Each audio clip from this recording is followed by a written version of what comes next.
کہ ہر دھرم کے لوگوں نے اس ملک کو مل کر کے آزاد کرایا ہے. سب نے اس میں اپنا جان و مال اور تن من دھن لگایا ہے. تب جا کر کے یہ ملک انگریزوں کے چنگل سے نکل کے آیا ہے. انگریزوں کی غلامی کب ختم ہوئی؟ جب ہم نے اپنی جانوں کی قربانی دی ہے.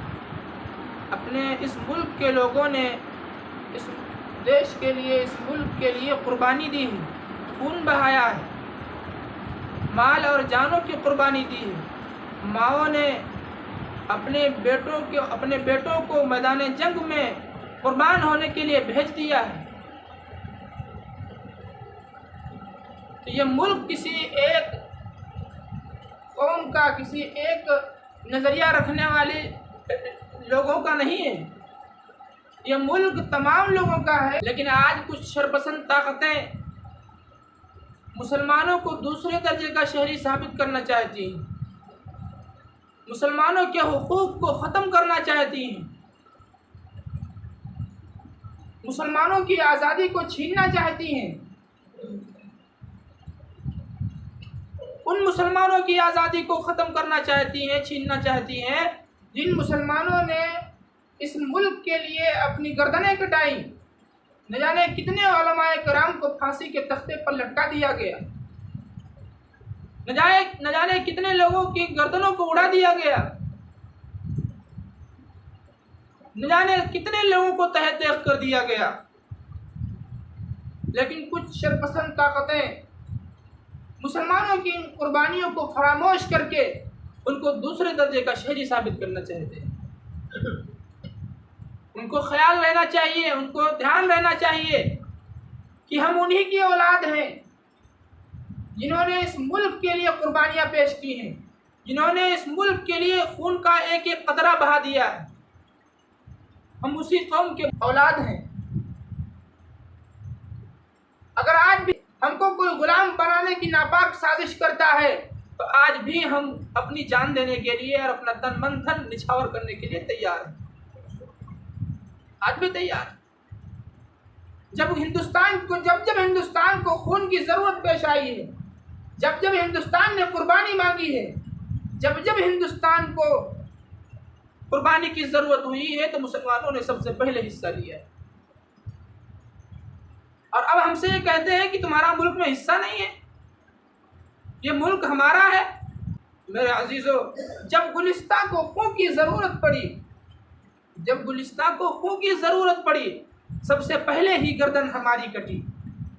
جب گلستان کو خون کی ضرورت پڑی سب سے پہلے ہی گردن ہماری کٹی. اب یہ کہتے ہیں ہم سے یہ اہل چمن، یہ چمن ہے ہمارا تمہارا نہیں، یہ چمن ہے ہمارا تمہارا نہیں. جس چمن کو ہمارے علماء نے اپنے خون سے سینچا ہے، جس چمن کے لیے، جس ملک کے لیے ہمارے علماء نے اپنی جانوں کا نذرانہ پیش کیا ہے، ہماری ماں اور بہنوں نے اپنے دل کے ٹکڑوں کو میدان جنگ میں قربان ہونے کے لیے بھیج دیا ہے، آج اسی ملک میں ہم کو دوسرے درجے کا شہری ثابت کیا جا رہا ہے. یہ بڑے افسوس کی بات ہے. کچھ لوگ مسلمانوں کو نیچا دکھانے کی کوششیں کر رہے ہیں، کچھ لوگ مسلمانوں کے وجود کو ختم کرنے کی کوششیں کر رہے ہیں، کچھ لوگ مسلمانوں کو مٹانے کی کوششیں کر رہے ہیں، اور کچھ لوگ مسلمانوں کو اس ملک سے نکالنے کی کوششیں کر رہے ہیں. لیکن ان کو یہ بات یاد رہنی چاہیے کہ مسلمانوں کو نہ کسی قوم نے اپنا غلام بنا پایا ہے اور نہ انشاءاللہ قیامت تک کوئی قوم مسلمانوں کو اپنا غلام بنا سکے گی. جب تک مسلمانوں کے پاس قرآن ہے، جب تک مسلمانوں کے پاس نبی پاک صلی اللہ علیہ وسلم کا طریقہ ہے اور نبی پاک صلی اللہ علیہ وسلم کا ارشاد موجود ہے کہ وطن سے محبت کرنا بھی اپنے ایمان کا حصہ ہے. وطن سے محبت کرنا ہم اپنا ایمان سمجھتے ہیں. ہمارے علماء نے قربانیاں پیش کی. حاجی امداد اللہ مہاجر مکی رحمۃ اللہ علیہ، حافظ ضامی شہید رحمۃ اللہ علیہ، نہ جانے کتنے بڑے بڑے علماء کرام، حضرت مولانا اشرف علی تھانوی رحمۃ اللہ علیہ، حضرت مولانا ہند الرحمان سوہاری رحمۃ اللہ علیہ، حضرت ٹیپو سلطان رحمۃ اللہ علیہ. یہ کون لوگ تھے؟ یہ مسلمان ہی تو تھے. اشفاق اللہ خان کون تھے؟ میر عبدالحمید کون تھے؟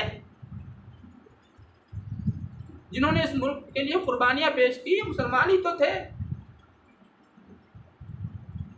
بلکہ سب سے پہلے جہاد کا فتویٰ انگریزوں کے خلاف جاری کرنے والی شخصیت بھی مسلمان تھی، اور ان کا نام ہی ہے شاہ عبد العزیز دہلوی رحمۃ اللہ علیہ۔